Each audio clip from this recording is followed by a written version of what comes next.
What's up, Lucky Gamers? It's Lucky Lux, and today we're going to be talking about basically what do you do after you've finished your infinite roll in the ticket? What do you do after you finish rerolling your account? You might be wondering, what do I need to do to progress my account? What do I need to farm? What things I need to do? That's what I'm here for. I'm going to give you guys that information. So just watch to the end because I have some really great information for you guys. That way you can know how to properly progress your account. Anyways, let's go hop into the video.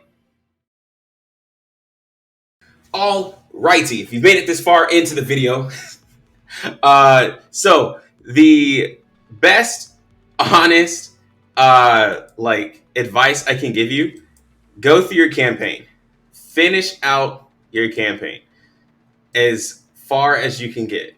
Right? Why? Because one, it gives you some tickets to summon, right, for normal and hard.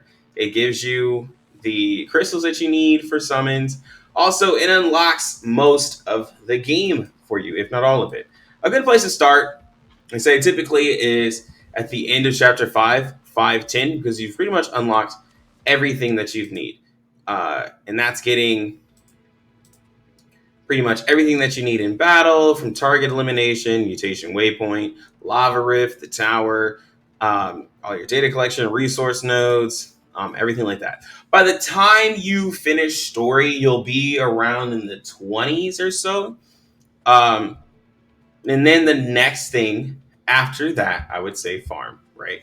So you've done the main story, gone through, you've done it on hard. Also, I will say, before I even move on to anything else, the story on hard is actually pretty easy.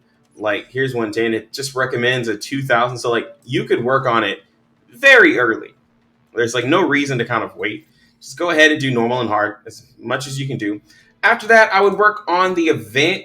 If you guys saw my event guide, kind of explain the event. Work on that. You get experience from it. Go through, beat it, get to your EX rounds. This is pretty much the EX is what you want to farm, right? To get your account up to 30. Why do you want to farm this? One, it yields more experience. You get a lot of mats. You get the extra fodder from it. But I believe, I think it was like EX 1 and 2 are good for fodder farming. And then EX 3 is good for experience farming, basically. So if you're trying to top out your higher end AGs, this is what you want to farm, right? I was pretty much using this to farm. This is how I've gotten so much of level, and I've just been trying to get everything out of here. So it's a good way for you to, one, level up your account, and two, clear out the event, right? Yes, it will take a lot of your energy, but it's not going to be wasted energy, right? It's not energy that you're using for gear farming or anything like that. This is all to progress your account. This is all getting you stuff that you will need. You're getting experience for your units because, again, the stages for resources, they drop resources, but they don't drop a lot, right? Even if you're using the bonus, they don't drop a lot. So farming on stages is honestly the most efficient way to go about leveling up your units, right? The next way I would say in progressing your account further, and what you want to do is doing these rookie trainings. This will give you great stuff like gear that you can get. I believe if you finish, so if you finish stage 1, stage 2, and then even if you get to stage 3, you will get gear, a gear set, a 5-star gear set that'll pretty much carry you through a lot of this content as well. You always want to have a AG who can pretty much push you through PvE content. Like right now I'm using Grace just because she has the AoE that is really easy to gear up. Like I have her geared. She's 100% crit. So I got some decent gear. So she just goes through, she does her S3. She keeps doing it because of her passive. She's really good. So just find somebody to use Grace. You can do 4. Who else is AoE? I believe I forgot her name. She's a purple. But anyways, find somebody who does AoE, and you can pretty much progress through a lot of the story and a lot of the content. Like, I know that Ginga's really great, she's really awesome, but personally, she's not great for like just cleaving, right?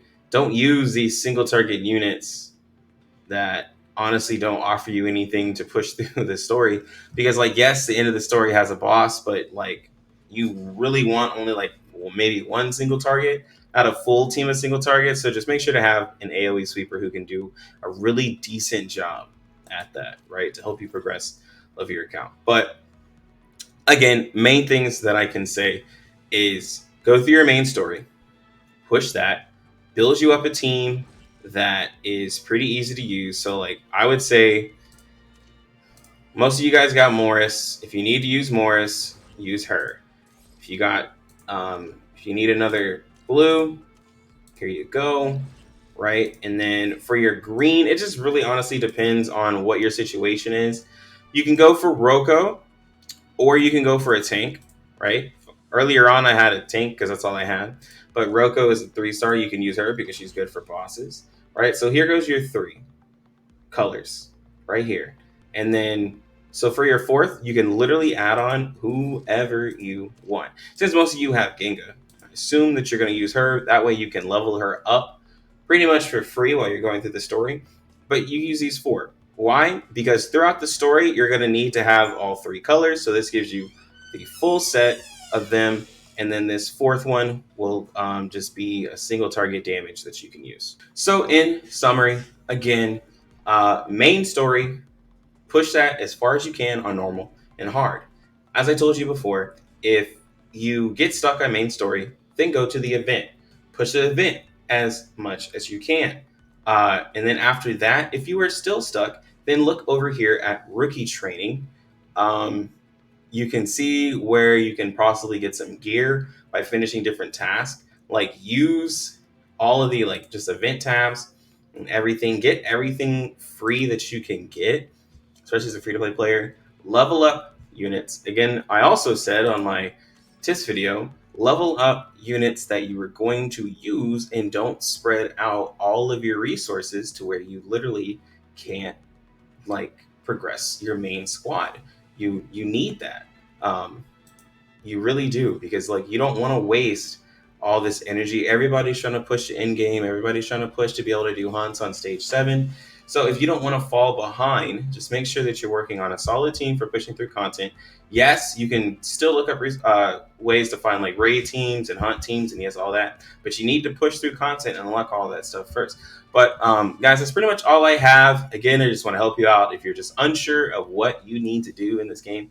The game's been out for like a couple days now, and a lot of people are still confused. They hop into the stream, which, by the way, you can watch me at twitch.tv /Lucky Lux Gaming. You can also catch me on YouTube streaming. I try to do both, but I'm more consistently, I'm going to do Twitch because it's just easier. But anyways, I'm going to go ahead and get out of here. You lucky gamers, have a good one. Lucky Lux out.